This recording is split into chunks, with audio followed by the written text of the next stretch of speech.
From TNA Rookie to King of the Ring, Xavier Woods has taken on more roles than you might remember. Let's break down every version of Xavier Woods, explained in 13 minutes. Consequences Creed, TNA, Impact Wrestling, 2007 to 2010. Xavier Woods' journey didn't actually begin under the name we know today. Back in 2007, fans first met him as Consequences Creed in TNA. With his bright red, white, and blue ring gear and a look that screamed, Young Apollo Creed. He wasn't just another rookie. He was a high-energy underdog with explosive drop kicks, fast-paced offense, and charisma that lit up the crowd. Creed wasn't handed much at first, but his passion was impossible to ignore. He got his first big break when he teamed up with Jay Lethal and later R-Truth, then known as Ron Killings. Together, they feuded with some of TNA's top stars. What made Creed stand out wasn't just his speed, but how he used his football background to bring a hard-hitting edge to his style. He actually played running back at Furman University before wrestling, which gave his in-ring moves that extra burst of athletic explosiveness. While Creed never rose to the top of TNA, his short run made him one of the most exciting prospects in the company. His biggest spotlight moment came at TNA's Bound for Glory 2008, when he wrestled in front of a massive pay-per-view audience, showing that he had the tools to become something more.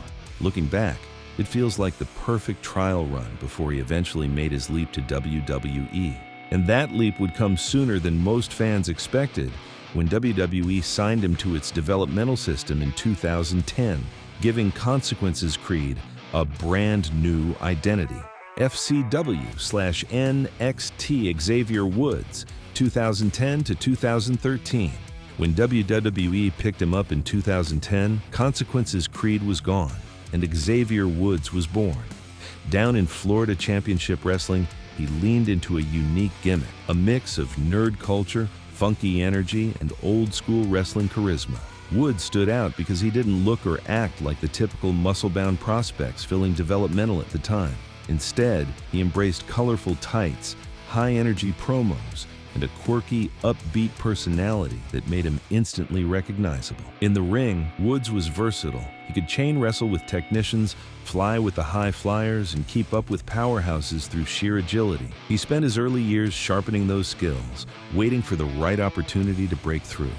That moment came when FCW transitioned into NXT, WWE's new developmental showcase. Woods became part of the early crop of stars testing this experimental stage. What's often overlooked about this period is just how close Woods came to being typecast. He was nearly saddled with a hip-hop dancer gimmick full-time, complete with over-the-top entrances and limited in-ring opportunities. Instead of letting that define him, Woods found ways to make the character his own, adding personality, humor, and charisma that made him memorable to fans and WWE officials alike. During this time, he also started forming connections with other wrestlers who would later play a huge role in his career. Kofi Kingston, Big E, and even guys like R-Truth took notice of his creativity, planting seeds for partnerships down the road. And once Woods finally got the call-up to the main roster, he wasted no time making his presence felt, even if his first appearance came in one of the most unexpected roles of his career. Main roster debut, Funkadactyl's Sidekick, 2013 to 2014. When Xavier Woods finally made it to the main roster in late 2013, it wasn't as a breakout singles star. It was as the surprise sidekick to the Funkadactyls and Brodus Clay. His first big moment came when he borrowed R-Truth's theme music, danced out with Naomi and Cameron, and instantly brought fresh energy to WWE TV. Fans didn't quite know what to make of him at first, but Woods leaned into the fun, showing off his charisma in a role that could have easily been forgettable. Inside the ring, though, he was determined to prove he was more than just a backup dancer. Woods wrestled with speed, precision, and a technical style that caught fans off guard, especially compared to the playful gimmick he was packaged with. He also brought something new to the table, his intelligence. Few fans knew at the time that Woods already had a master's degree and was working toward his PhD while competing in WWE, making him one of the most academically accomplished wrestlers on the roster. It gave him a unique credibility, even if the gimmick didn't highlight it. Woods didn't stay in the Funkadactyl spotlight long. A storyline split with Brodus Clay gave him his first taste of singles competition, but the push didn't last. For a moment, it looked like Xavier might fade into the long list of NXT call-ups who never fully found their footing on the big stage. But Woods wasn't done. In fact, his next reinvention would flip the script entirely, turning him from an overlooked mid-carder into the mouthpiece of a faction that would change WWE's tag team division forever. The New Day, preachy heel version, 2014 to 2015. By 2014, Xavier Woods knew he needed something bold to survive in WWE. Teaming with Kofi Kingston and Big E, he helped form the New Day, but not the fun, pancake-throwing crew fans know today. Their first version was a gospel-inspired, overly positive trio, with Woods as the fiery preacher leading the charge. But instead of cheers, fans booed them out of the building with "New Day sucks" chants. Woods flipped the script, leaning into the hate with smug promos and over-the-top antics. He even brought a trombone to ringside, an idea that gave us Francesca and became one of the group's biggest trademarks. Suddenly, the New Day went from corny baby faces to hilarious, obnoxious heels fans couldn't ignore. And as the boos turned into laughs and cheers, the group's transformation set the stage for them becoming one of WWE's most beloved acts. And hey, if you're enjoying this breakdown, make sure to hit that like button and subscribe so you don't miss the rest. The New Day, beloved babyface version, 2015 to present. By 2015, the New Day had pulled off one of the most surprising turnarounds in modern WWE. What started as a hated, preachy heel faction evolved into a comedy-driven, high-energy team that fans couldn't help but cheer for. With Xavier Woods leading the way on the mic, Big E's power, and Kofi Kingston's athleticism, the group hit their stride as baby faces who mixed ridiculous antics with serious in-ring credibility. Woods' role in this version of the New Day was crucial. He wasn't always the one competing in matches.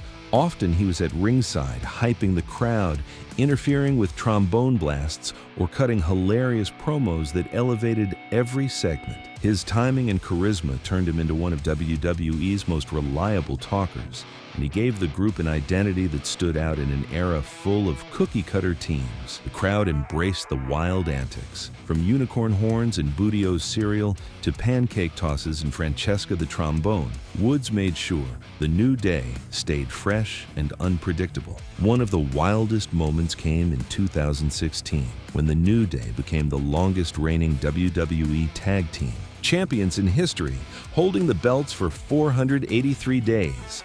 A record that stood until 2021. Woods was central to that run, keeping the act entertaining week after week. What made this era truly special was how the New Day, this version, cemented him not just as a hype man, but as a key piece of one of WWE's most successful factions ever. And while the New Day brought him mainstream success, Woods was already working on another passion project outside the ring, one that would change how fans connected with him forever. Up, Up, Down, Down, YouTube gamer personality, 2015 to present. Even at the height of the New Day's success, Xavier Woods was plotting something outside the ring that would showcase another side of his personality.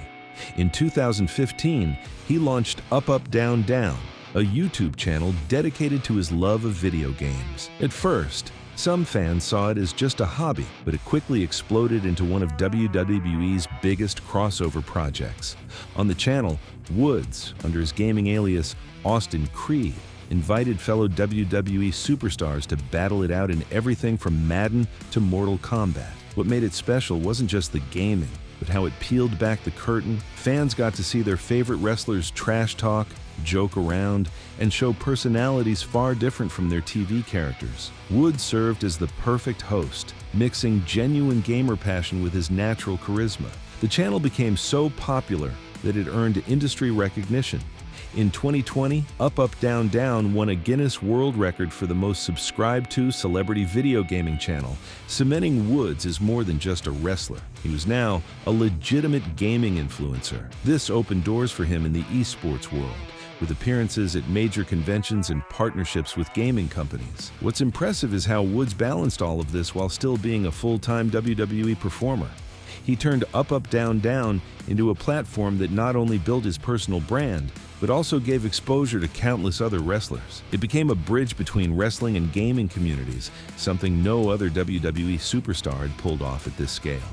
And as Woods' presence in gaming grew, his influence started bleeding into mainstream entertainment, setting the stage for him to step into a whole new world of pop culture visibility. King Woods, King of the Ring winner, 2021. For years, Xavier Woods had one dream: winning the King of the Ring tournament. In 2021, that goal finally became reality. After years of being known as the voice of the New Day and the host of Up, Up, Down, Down, Woods stepped into the spotlight as a singles competitor and delivered. The tournament gave him the chance to prove what fans already knew. Behind the charisma and comedy was a world-class wrestler.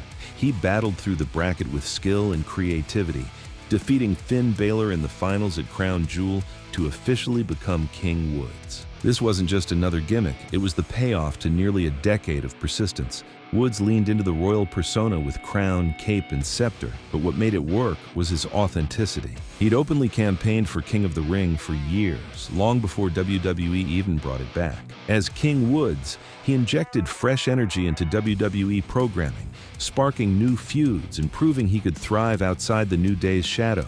But his journey didn't stop there, because right as he claimed his crown, Woods began carving out a place for himself beyond wrestling altogether. G4 and pop culture personality, 2021 to present. By 2021, Xavier Woods wasn't just a wrestler or even just a gamer. He was becoming a full-blown pop culture figure. That year, he landed a dream role as one of the new hosts for the relaunched G4 network, a channel dedicated to gaming and geek culture. For Woods, it was the perfect blend of his passions, performing on screen, connecting with gamers, and representing WWE on a mainstream platform outside the ring. On G4, Woods proved he could hold his own with professional hosts, blending humor, deep gaming knowledge, and the same charisma that made him stand out in WWE. He interviewed celebrities, competed in live gaming events, and brought the same energy fans loved about Up, Up, Down, Down, but now to an even bigger audience. This crossover success earned him recognition not just in wrestling circles, but in the wider gaming industry, where he was even honored with an esports award for his contributions to gaming culture. At the same time, Woods kept building his brand across comic conventions, TV appearances, and crossover collaborations. Whether he was popping up in panels, voicing animated characters, or representing WWE in the gaming world, Woods carved out a lane unlike any other superstar. He wasn't just part of wrestling, he was part of the broader entertainment landscape. And that's what makes his story so unique. From Consequences Creed and TNA, to The New Day, to King Woods and beyond, Xavier Woods has always found a way to evolve while staying true to himself. So the question is, which version do you think truly defined his career? Let us know in the comments below, and don't forget to like this video and subscribe for more wrestling deep dives.